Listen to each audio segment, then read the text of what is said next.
Namaste everyone. I'm Varsha Gala from the Yoga Institute, and today we have with us Dr. N. Ganesh Rao, founder of ACT Yoga. Dr. Ganesh Rao is a highly acclaimed personality and also very influential name in the field of yoga. He has conducted more than 23,000 sessions all over the world in the field of yoga, covering all the aspects of yoga, theoretical and practical. After completing his master's in commerce, he did his master's in philosophy, where he was a rank holder. Also, he had done countless diplomas and degrees in the field of yoga. He has authored and co-edited many books and published many articles all over, many international journals also has published his articles. Dr. Rao is a great personality, and we are blessed, sir, to connect with you today. He is a professor and also a PhD guide in University of Mumbai and also Kavi Kulguru Kalidas Sanskriti Pitham. He, to my knowledge, more than 8 students have been awarded a PhD degree under his guidance. He is a chief advisor for Kaivaladham for the training and academics. Also, he is a director of Indian Yoga Association for Standing Academic Committee. He is also a technical expert for Yoga Certification Board and a visiting faculty to many institutes like KJ Somaya, University of Mumbai, Sri Sri University, National Defense College, and many more. On personal front, he is into love of Himalayas. He is a passionate tracker for past 25 years. He was a national level soccer player for 17 years, and also he represented its state football team, Maharashtra state football team, for 6 years. Dr. Rao, we are blessed, truly blessed to connect with you today.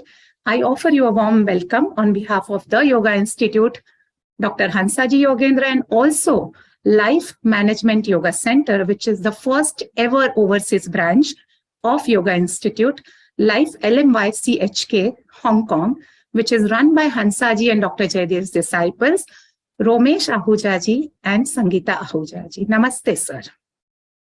Namaste.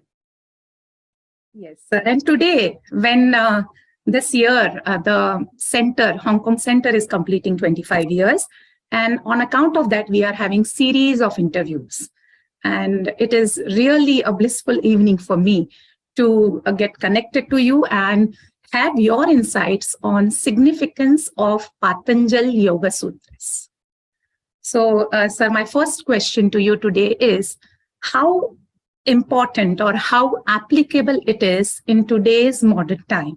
Can we apply concepts of Patanjali Yoga Sutra, which is dated back to 200 to 250 BC in 21st century, sir? Galaji, before I start answering the questions, I must not miss this opportunity of congratulating Hansa Maji and the team, the parent organization, Yoga Institute, and the first ever branch, overseas branch, Life Management Yoga Center, on this momentous occasion of their finishing 25 years Silver Jubilee. My best wishes to them, so that we can have such interviews for the next repeated 25 years, maybe Golden Jubilee, Platinum Jubilee, and so on and so forth. My best wishes to them, my respects and regards to Hansa Maji. Now I am in a prepared from Kaivaladham, from ACT Yoga. I wish all connected to this celebration moment the best wishes. I will now attempt to answer your questions. Yeah. The first question pertains to the applicability of Patanjali Yoga Sutras in the 21st century.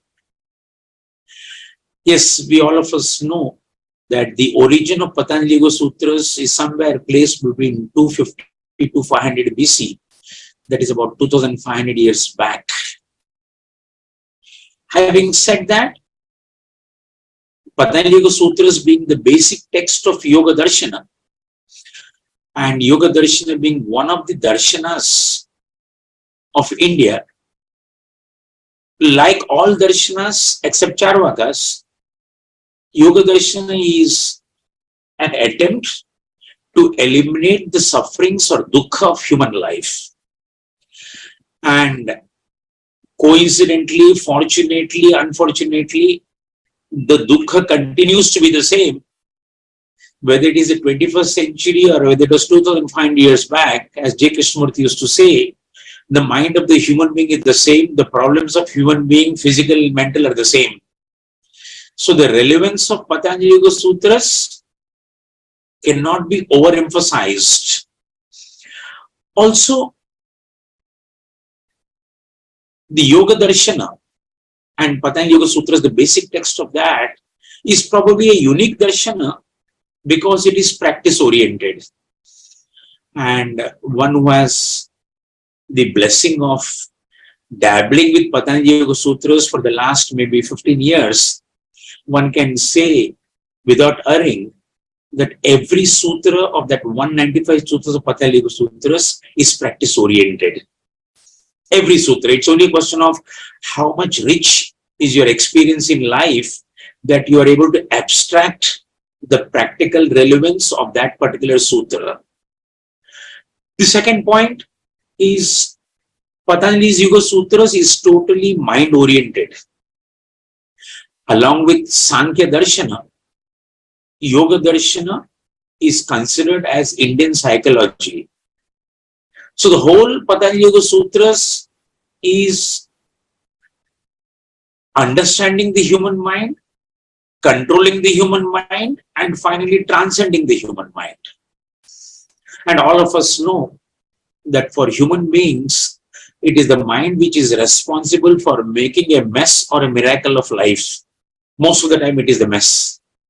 And we can see this all the more in present times with the COVID happening in the recent past, how it has affected mentally so many people. So whether it is stress or mental ailments, whether it is physical health, whether it is interpersonal relationships, there is no substitute to Patanjali Yoga Sutras. So Patanjali Yoga Sutras is as applicable today as it was at the time when it was originated by sage Patanjali. Yeah. That's very correct. And also we can understand that how you read it, how you absorb it, and how you are being guided to apply it. Otherwise, it becomes only a theoretical practice. Absolutely. Yes. So depending upon the guru or the book that you pick up and the practice or the effort that you make, definitely makes a difference. Okay, sir. One more thing that it has been told, or it has been, I guess, Patanjali Yoga Sutra is continuation of Sankhya philosophy that has been guided by the scholars, that if you want to know Patanjali Yoga Sutra, if you want to absorb Patanjali Yoga Sutra, you must know the foundation of Sankhya philosophy. How true it is? The fact that Yoga Darshana or Patanjali Yoga Sutras is founded or based upon Sankhya is 100% true, totally true. Without understanding Sankhya philosophy, very difficult to grasp what Patanjali is talking about. Say in the second sutra itself, he says, Yoga Chitta Vritti Nirodha. I mean, he has not given any idea what is a chitta or what is vritti. And he said, yoga is restrained to the point of stoppage of mental modification. So unless and you know what is chitta, I mean, what are the functions? Of course, Sankhya does not specifically talk about chitta, but there is buddhi in Sankhya and antakarna there, okay, and the concept of vritti there. So without understanding this, not easy to understand. Also, in the second chapter, there are some sutras which are typically explaining Sankhya Darshana. You know, there are at least 5 sutras continuously which comes in the second chapter. I mean, one of the sutras, it says, Prakasha Kriya Sthiti Shilam Bhuta Indriya Atmakam Bhoga Apavarkartam Drishyam. You know, this one sutra is actually an explanation of what is Prakriti. You know, Prakasha Kriya Sthiti. Prakasha is illumination, so it's Sattva Guna. Sthiti is stability, you know, Tamas Guna. And Kriya is activity, Rajas Guna, you know. So Prakriti or Drishyam, that it is seen, is of the nature of Sattva, Tamas, Rajas. So one who knows Sankhya knows, oh, this is what he's talking about, you know. It's very clear. Words Purusha is very specifically mentioned. The last sutra says, Purushartha Shunyanam Gudanam Pratiprasava Kaivalyam Swarupa Pratishtava Chitti Shakti Itihi. So there are specific explicit mention of Sankhya terms and the Sankhya philosophy coming directly. When he says Tada Drashtu Swarupa Avasthanam, when the Chitta Vrittis are stopped, the Drashtu or the seer, which is a reference to Purusha, is established in his own nature. So very clear that Sankhya Yoga is based upon Sankhya. And unless and until you understand, it's not that you cannot practice yoga without understanding Sankhya, but then your understanding is poorer if you don't understand Sankhya and just go into Patanjali directly. So Sankhya forms a foundation for Patanjali Yoga Sutras. Thank you for this answer, that you have made it very clear that it is a foundation and it is better that you know little about Sankhya and then you jump into Yoga Sutra.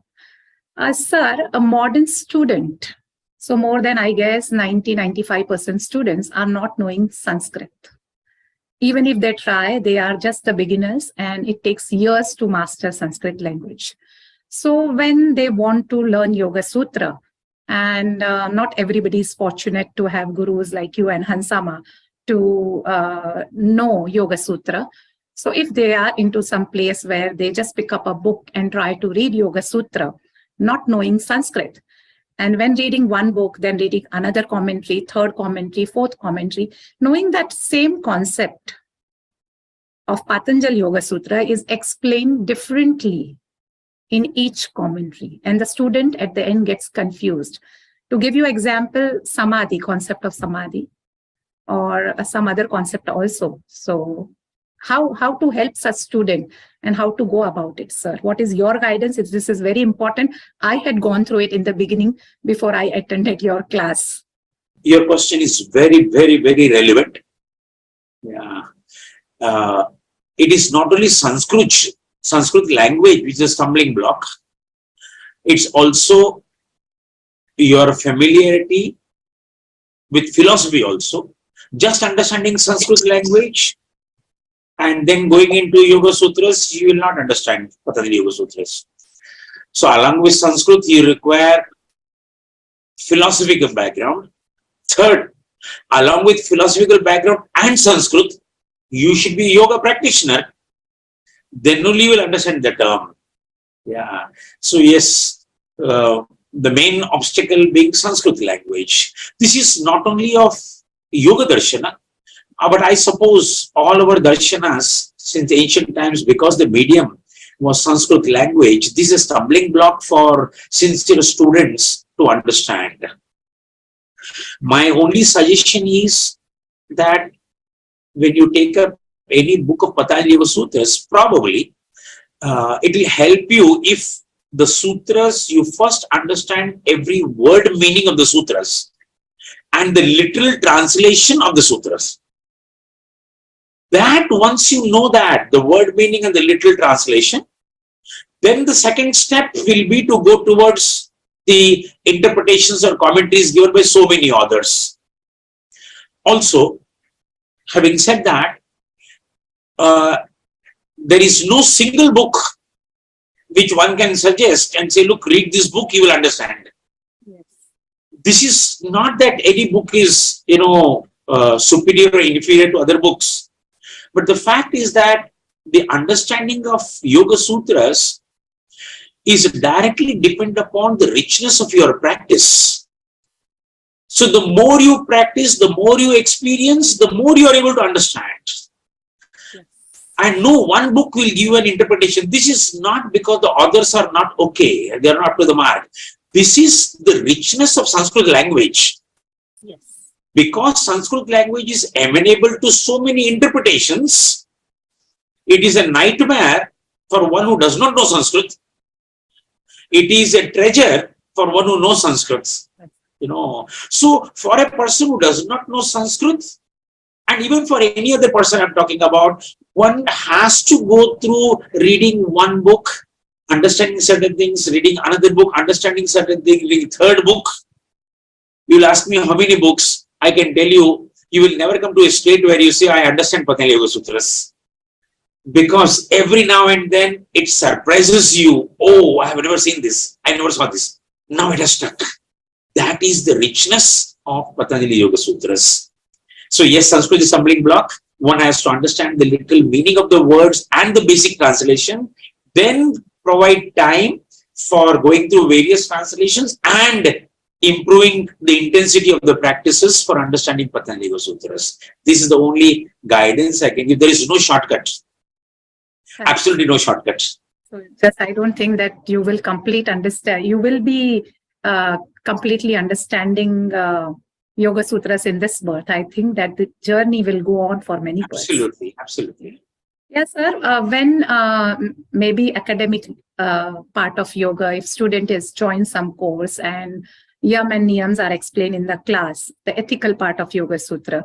So student who is very honest, student who is very fair, emotional, understands and absorbs the ethical part very well. And when the lecture is delivered, student feels like applying it. But when the real situation comes, real life situation comes, student is not able to apply it.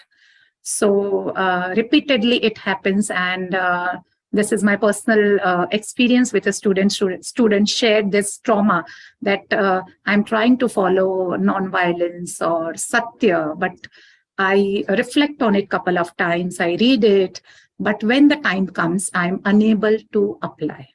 So what is your guideline for it? Practice and practice? My observations are 2 or 3 in this regard. One is yamas and niyamas from the first and the second anga of the Ashtanga Yoga Patanjali Yoga Sutras. Yamas cater to your interpersonal relationships. Niyamas cater to your personal, way of living, personal adjustment. Both yamas and niyamas in the first place, restraints and observances are not meant for making you a principled person in life. Okay. Yamas and niyamas are meant for minimizing to the point of extinction of conflicts which you have in your interpersonal relationships and conflicts you have internally as far as your adjustment to yourself is concerned, your image and your reality. So the purpose of yamas and niyamas are to iron out these conflicts. So the mind, which is becoming lesser as far as conflicts are concerned, is better able to go ahead in the process of concentration and meditation. First point. The second point, that it is not the case that it is difficult or impossible to follow yamas and niyamas. The difficulty or impossibility comes because of the consequences of following yamas and niyamas in day-to-day life. Yes. Where the other people in the world do not follow and you try to follow, then the consequences happen to be negative, and then you start thinking, how will I follow yamas and niyamas when the world is not following? So the impossibility is only pertaining to the consequences, not to the logical possibility of doing it or not. Yes, it is possible to do. If you're prepared to take all the negative consequences, you'll still be able to do. No. This is the reason why Hatha Yoga does not start with yamas and niyamas. Hatha Yoga starts with kriyas, Shuddhi kriyas. Because the argument given there in the philosophy of Hatha Yoga is that when you follow Shuddhi kriyas, purify your body, strengthen your body physically, physiologically, do asana practice, strengthen your personality, then that stronger personality is then able to follow the yamas and niyamas easily. Okay. So yamas and niyamas are never the first anga of Hatha Yoga. They are there, though they are not giving the distinction of a separate status of anga, they are still there. But then, okay, fine, do it later on. First, strengthen your personality. Okay. My third point here is very crucial and answers your question directly. And that is, only when it comes to yamas, Patanjali in Patanjali Yoga Sutras is dictatorial. In all other 194 sutras, 193 sutras, Yoga Sutras are democratic in their approach. For example, Patanjali says, what object should I choose for meditation? He says, Yatha Abhima Dhyanatva. Choose any object provided you are favorably disposed towards the object. Very clear. So there is nothing saying that, no, you must choose this God's photo or this Guru's photo. Nothing. He says, choose any photo that you like. Everywhere else, this whole approach is, okay, I give you the truth, now it's up to you to follow. To what extent? But when it comes to yamas, probably has your question in mind, what you asked me just now. He has that in mind when he gives the sutra. He says, Jati Desha Kala Samaya Anvachinnaha Sarvabhauma Mahavratam. Is that these yamas are like Mahavrat, great vows, irrespective of Jati Desha Kala Samaya, irrespective of in which family you are born, irrespective of the place, irrespective of the time, irrespective of the circumstances. Yes. They are universal in their applicability. You have got no choice but to follow. So, for an adherent of Patanjali Yoga Sutras, the question is not in particular service, should I do it or not? Patanjali says, you have to do it. This is the only place where Patanjali's take on yamas differs from Buddhists and Jainists' take on yamas. If you take Jainism, for the lay people, it is slightly watered down. For a monk, it is very strict. For a Buddha, if you say the Samyak Vaka, the right speech, Buddha says, no, first say whether it is truthful or lie. If it is truthful, then is it pleasant? Third, if it is pleasant, is it advantageous to people? So Buddha gives so many questions, then he says, okay. Whereas Patanjali says, no, nothing of this sort. Is it truth or no? If it is truth, do it, speak. So Patanjali does not give you a choice. He keeps this at the back of the mind. And let me tell you, for sincere practitioners, it's easy to follow Patanjali than any other school of thought. Because the negative consequences are only to begin with. Once you get established in yamas, negative consequences will not come. Once you tell a truth and you feel that people don't like me because I tell the truth, you will come to a state where the occasion for you to tell a lie will become lesser and lesser. Nature will ensure that you will follow yamas easily. It's only in the initial stages the problem comes about. So it's very easy to follow Patanjali. Whereas if the choice is given to me, tell the truth or not, now I have to use my gray cells to think, should I tell, should I not? My gray cells are limited. I mean, this happens when suppose a person is having a diagnostic report and the report says, you have got cancer. And the person asks me when I'm reading the report, what does the report say? Now I start thinking, should I tell him or not that you have got cancer? And then it's my problem now, should I tell him or not? Because I think if I tell him, then he will be totally a wreck psychologically. But let me tell you, there are so many occasions when you tell the person truthfully, you have got cancer. Doctor has told you 6 months there. Now that person, after hearing the truth, will start living that 6 months like he has lived 60 years. But if you hide, then you have got casuistic problems, conscience problems, and you are not giving the benefit of truth to that person. So at the end of the day, your grace cells limited, your judgment is not proper. So it's so easy to follow Patanjali. You put the blame on Patanjali and says, he has told me to follow, I follow it fully. No, I mean, this is a very nice way of looking at yamas of Patanjali, yamas and niyamas. No. Very good. Excellent, sir. I mean, it is an eye-opener because there are many students that come to us and they say that it is very difficult to follow yama and niyam, very difficult. So definitely I can guide them further with your insight. Yeah. In the, I guess, first point that you discussed, you spoke about the conflict in interpersonal relationship. In second, you spoke about, sir, sahas, courage that you have to have. So both are, I will be framing my questions, upcoming questions on this. So first, I remember you discussing in our seminar, which I was attending with you, on Guna, Vriti, Virodha. That was so superb, sir, that I don't want to miss the viewers all over the world, not just Hong Kong people and TYI people, on your Guna, Vritti, Virodha explanation. So please, sir. The 15th Sutra of the second chapter is as follows. It says, Parinama Tapa Samskara Dukkha hi Gunavritti Virodhacha Dukkhameva Sarvam Vivekina. This is the Sutra. Dukkhameva Sarvam Vivekina. A Vivekina is a person who has got Viveka, who has been able to discriminate between Purusha and Prakriti in Sankhya context, or who is able now to realize his reality or her reality, that he or she is Purusha and not Prakriti. One who has reached the state of almost self-realization. That Vivekina, that person at that stage, when he or she looks at the world, Sarvam eva dukham. He or she finds everything is painful here. What are people doing? No. Now, why is he passing the judgment? Everything is painful. Patanjali gives the first part of the sutra. Parinama tapa samskara dukkhi. Okay. Change is painful. The moment you get used to one situation, it changes.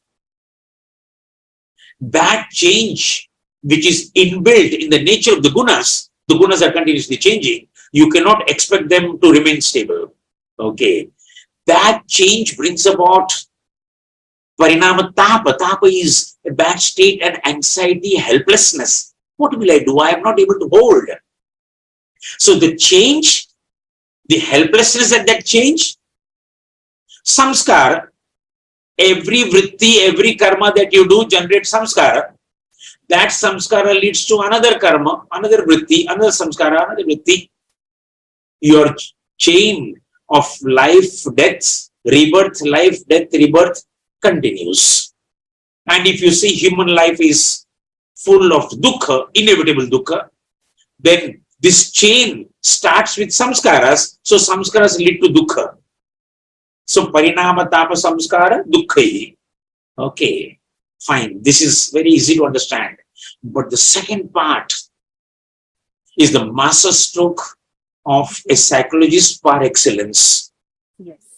Guna vritti virodhacha. Virodha, opposite or conflict. The conflict between gunas and vritti. I mean, how do I understand it? Whenever we have an experience, there is an experiencer and object experienced. The experiencer has three gunas which make up his or her personality. Satuguna, Rajasguna, Tamasguna in different proportions. So an experiencer has the three gunas in a particular proportion depending upon his or her personality. Now, when he has an experience of any object, including a human being, his chitta modifies, the vritti modifies according to the shape of that object. That is a vritti. The modification of the chitta into the shape of the object called is vritti. So whenever I have an experience, I as the experience has three gunas, the mix of three gunas, and my chitta, where the modification happens based upon the object of experience, my chitta gets colored by the gunas of that object. So in every experience, there are two bundles of gunas in me. Now, these two bundles of gunas can never be the same. Because the object is not me. The object is something different from me. So definitely there is always something left to be desired in every experience that I have. No experience, when the experience is pertaining to an experiencer, object experience, process of experience, the triputi, no experience is ever perfect. That is why in psychology we end up, without casting any aspersions on any gender, the man ends up thinking, I wish she thinks like this. And the woman, the female, ends up, I wish she feels like this. No, she will never think that way, he will never feel that way, because both are different. In no experience of yours, the object and you are the same. So never there is a perfect experience, because this is built into the nature of your experience. Then the question comes up, just extrapolating from here. Is it the case that a human being is doomed all throughout life to have all experiences which are imperfect, not blissful, lacking total happiness? No, that is not the case. Then is there some experience? Or if you talk about practical life, then how do I make this difference in the two sets of gunas? How do I bring them closer so that the difference being lesser, my happiness will go on increasing, the conflict becomes lesser? To answer to this question is, compromise is the only way of life. First point. The second point is, in every experience of yours, you must try to identify with the object of your experience. You can never have the feeling I and you. The moment I and you are there, this is also Western philosophy talks about, the moment I and you are there, the you, which is the world, is in conflict, is a threat to me. But instead of I and you, if you start seeing we, then the conflict becomes lesser. Yeah. So whether it is the conductor or the shopkeeper, the kela wala bhaiya who is selling to me, the moment I start taking him also as a part of me, identifying with his or her interests, now the conflict becomes lesser. My experience becomes richer. It becomes happier. Automatically it becomes happier. And this is what we see everywhere. You can see this in day-to-day life. The moment you identify with the person concerned, his interest or her interest becomes your interest, and he also starts seeing your interests are, there is a totally matching, and that is which brings about that niceness in that relationship, in that experience. Coming to the second point, is there no experience which is perfect? No, there is one experience, an experience which is the goal of yoga, and that experience is the experience of meditation. When your meditation becomes successful, then your vrittis, all the workings of the mind are slowly slowing down. They are stopping completely. Now, the moment the vrittis of the mind have become zero, then there is only the meditator with nothing to meditate upon. That experience is a perfect experience, because in that experience, the subject and the object are the same. In all empirical experiences, the object and the subject are different. Whereas in a meditative experience, the object and the subject are different. That is why we talk about self-realization.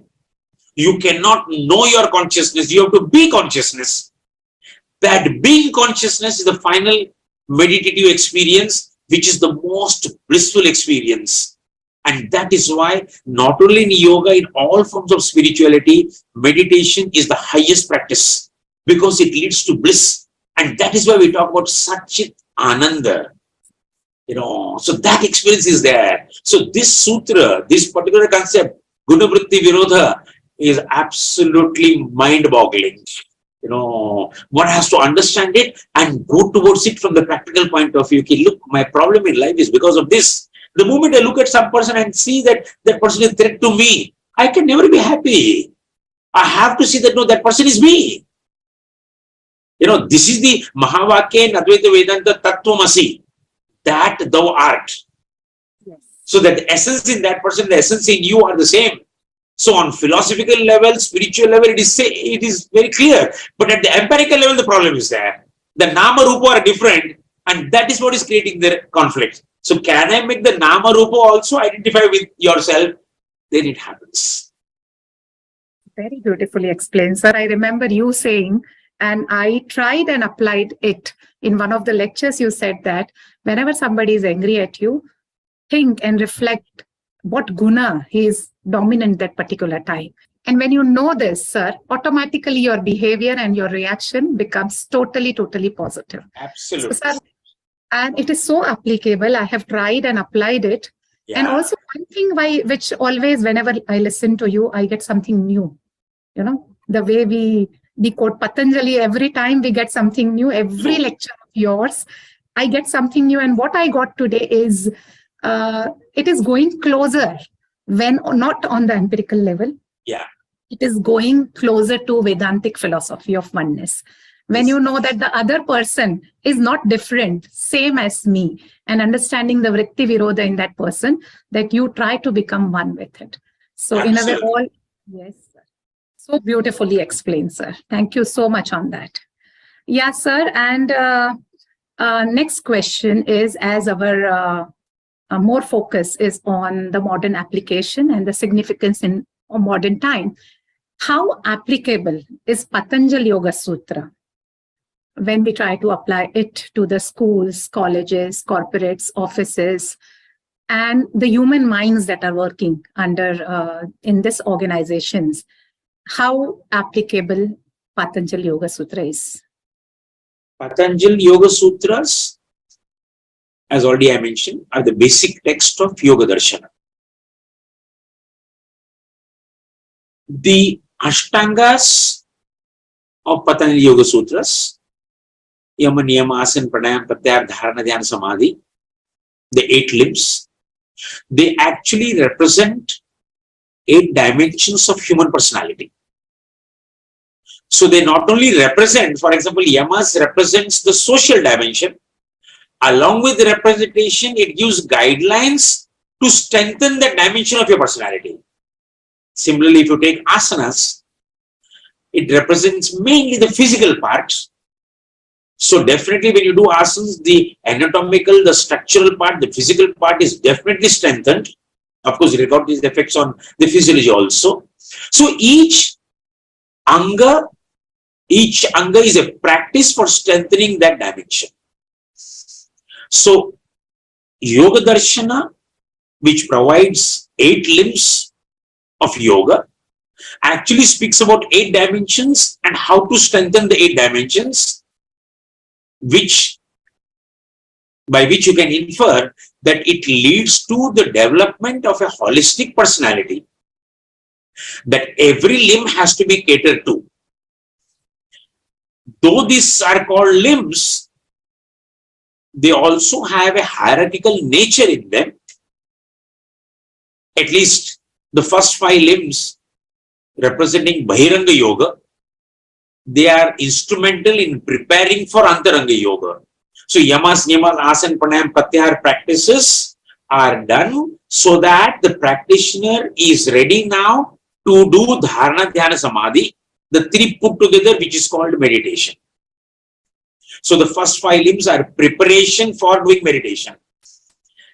Now one has to notice very clearly that without your body being healthy, you cannot do meditation. Without your relations with people around you not being harmonious, you cannot sit for meditation. If I have a quarrel or a conflict with a person around me, if in the morning I had some heated argument, the evening I sit for meditation, only that person's face will come. No meditation will happen. Yes.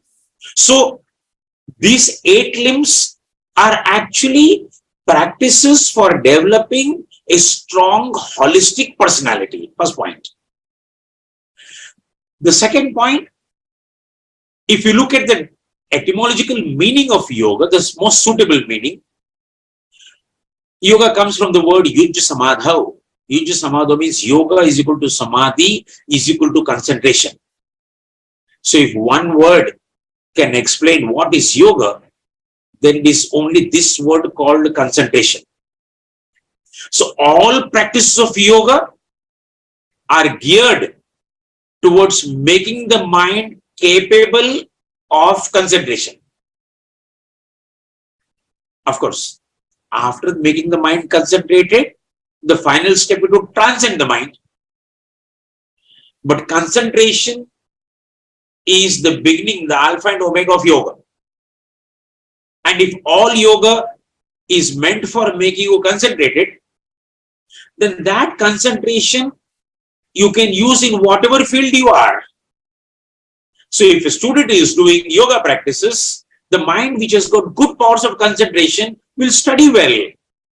A person in a corporate life, if he has got a capacity of concentration, his output and efficiency will increase, definitely. So you can and you must look at yoga as a power. Yoga practices provide you with power. They make you a powerful human being. Now the question is, where you use that power? It is for you to decide. It is like the sharpness of a knife. It can be used for cutting vegetables or cutting your own hand. The problem is not with the knife or the sharpness. The problem is where you are using it. It can be used anywhere. So yoga is ubiquitous. It is the utility of yoga is in every dimension of life. That is why we talk about lifestyle of yoga. We don't talk about style of yoga. Yoga is not a style of life. It is lifestyle. That wherever you are, make use of these powers that yoga bestows upon you. So wherever, whether it is schools, educational institutions, corporate life, wherever it is, yoga is always going to provide power to the people there for increasing their efficiency, output, for making them happy. Correct, sir. Very correct. So it is multidimensional and can be applied everywhere. Everywhere, yeah. So my question to you, when we say that it can be applied everywhere, it is multidimensional, how applicable or how important it is to know the Vibhuti Pada of Yoga Sutras? The 4 chapters of Patanjali, Samadhi Pada, Sadhana Pada, Vibhuti Pada, Kaivalya Pada. So Vibhuti Pada is the 3rd chapter. It has got 55 sutras. The first 8 sutras of Vibhuti Pada are more important than all other parts of yoga. The first 8 sutras pertain to Dharana, Dhyana, Samadhi, which actually is the essence of yoga. All the practice of yoga, the sadhana part, the samadhi, everything, whether yamas, niyamas, asana, pranayam, all these are meant as preparation for dharana, dhyana, samadhi. So dharana, dhyana, samadhi are taken up in the first 8 sutras of Vibhuti Pada. The first 4 sutras giving the definition of dharana, dhyana, samadhi, the 3 put together samyama, and then if you do samyama, what happens? So 8 sutras, the 7th and the 8th are regarding Bahiranga Yoga and Antaranga Yoga, but 8 sutras are totally practically relevant, essential. After that, we begin with the transformations of the chitta. When you sit for meditation, what happens? And then from 16th sutra onwards, the siddhis and the vibhutis. Vibhuti and siddhi normally are understood synonymously. Okay. Vibhuti is a special happening. Okay. Siddhi is also a supernatural power. So Vibhuti and siddhi more or less are used synonymously, though a pandit or an expert can draw some nuances of differences between the two. We will not go into it. Yeah. From 16th till 55th sutra, Patanjali gives 55 different powers that the practitioner of meditation can attain to by meditating upon 30 different objects. So you meditate upon this, you will get this power. You meditate upon this, you will get this power. Okay, fine. Keep that on the side. But the most important part of the Vibhuti Pada, which you can abstract from it, is it brings to the fore the concept of intuition. This is very, very crucial in modern times for the scientific bent of mind to understand. All knowledge, scientifically relevant knowledge, is knowledge which is called intellectual knowledge, or knowledge which happens through the sense organs and the mind. Now, the sense organs are limited. My eyes are limited, can see only the spectrum, Vibgyu, or violet, indigo, blue, green, yellow, orange, red. Infrared, ultraviolet, it cannot see. Similarly, my ears can only hear sound of particular range of frequency. Very shrill sound, very loud sound, I cannot hear. Like this, all my sense organs are limited. So my mind, which works only upon the stimuli which comes through the sense organs, is also limited because the limitation of the sense organs. So the mind is limited. Second, every human mind is colored by its conditioning. When you take Western psychology, you talk about conditioning. You take Indian psychology, you talk about samskaras. So no human mind is able to see the external object as the object is.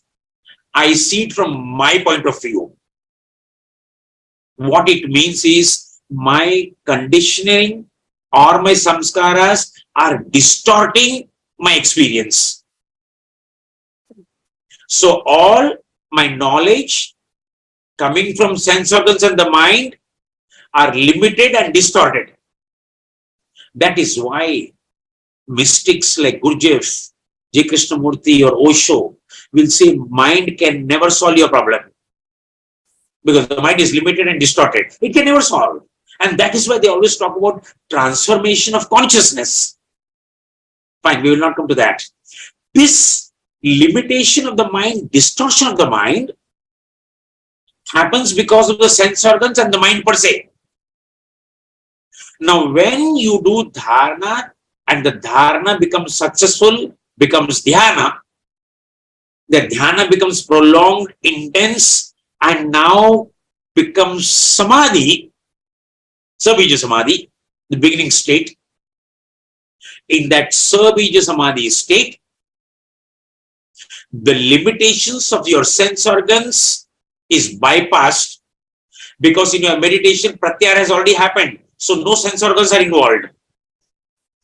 And if you look at the Sutra for Samadhi, Patanjali says, Tat eva arthamata nirbhasam swarupa shunya. Your self-nature as if zero. So the distortion of the mind is not coming there.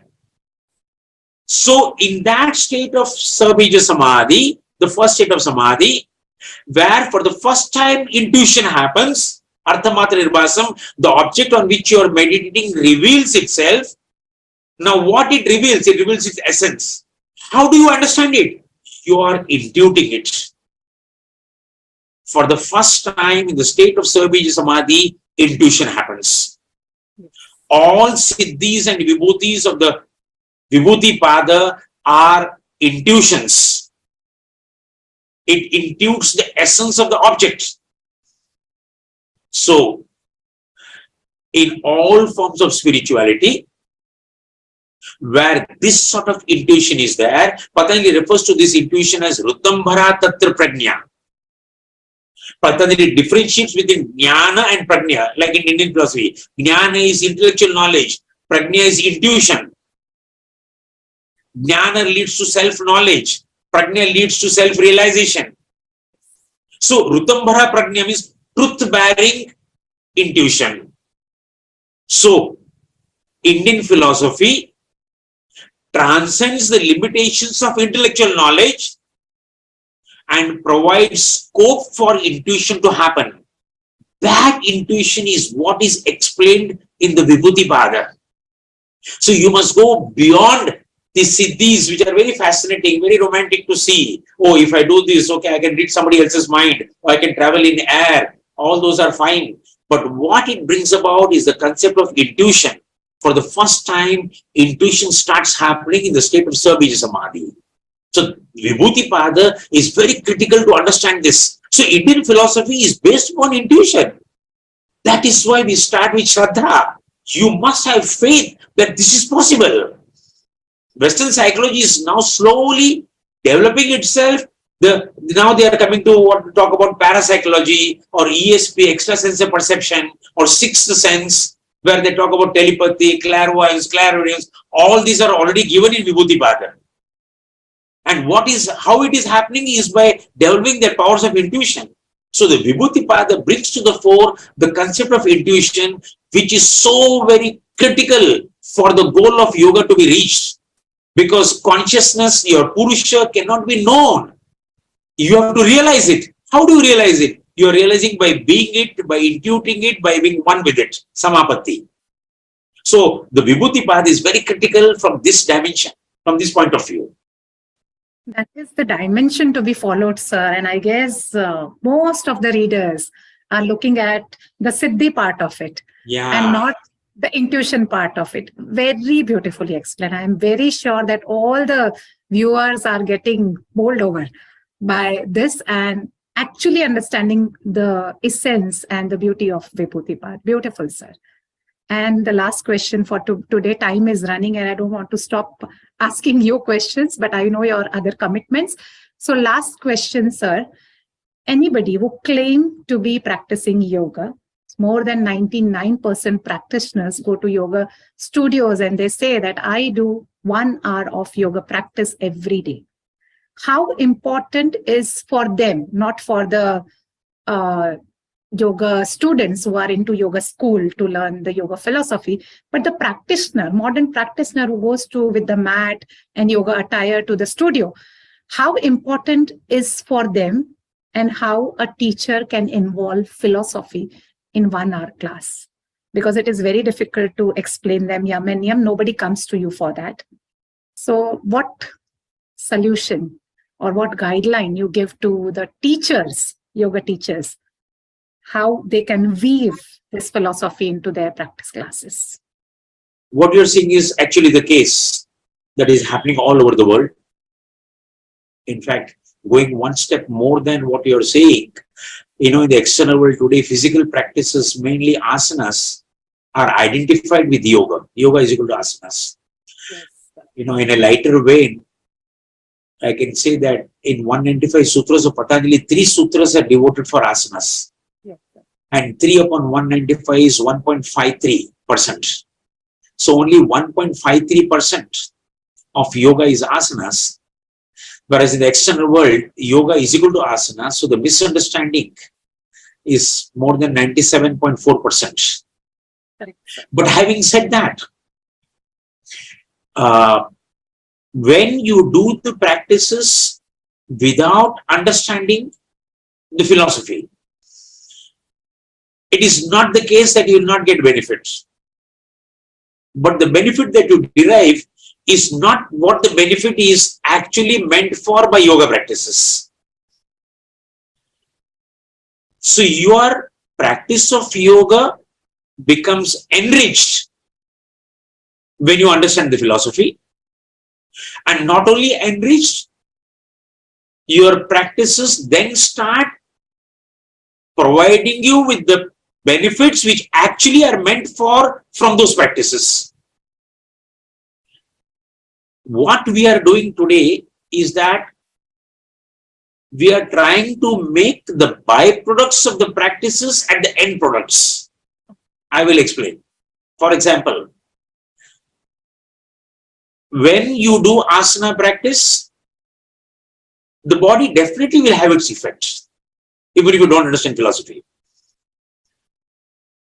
But the benefit for the body is not the end goal of asanas in yoga.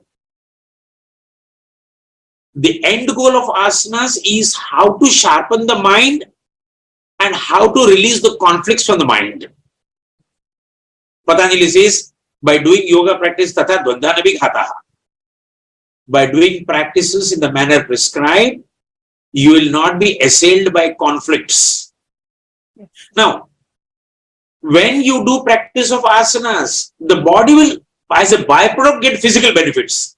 Yes. But if you don't do asanas, understanding the philosophy, then the mental benefit which was there, you will not get it.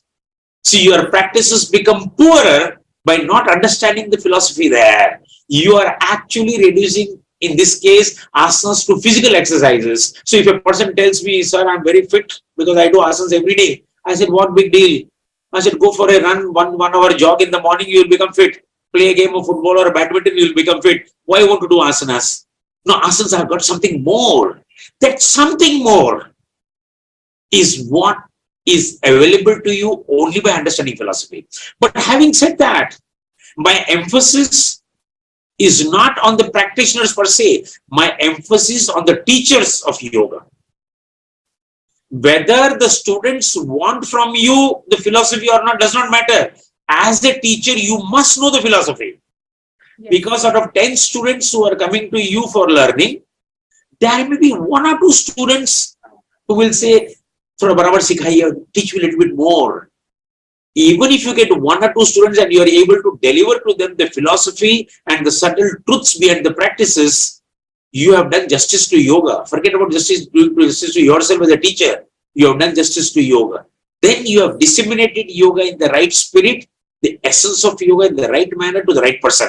Then that person becomes a bearer and teaches in turn. That is how it should happen slowly. Yeah. Very beautifully answered, sir. Thank you, thank you, thank you so much for your insights today. I am truly blessed to connect with you and waiting for one more upcoming interview with you very soon. Thank you so much. Thank you, sir. Once again, my congratulations to Hansa Maji, the team of the Yoga Institute Santa Cruz, Life Management Center Yoga of Hong Kong. May they develop, prosper more and more, spread the message of yoga. Thank you very much. Thank you, sir.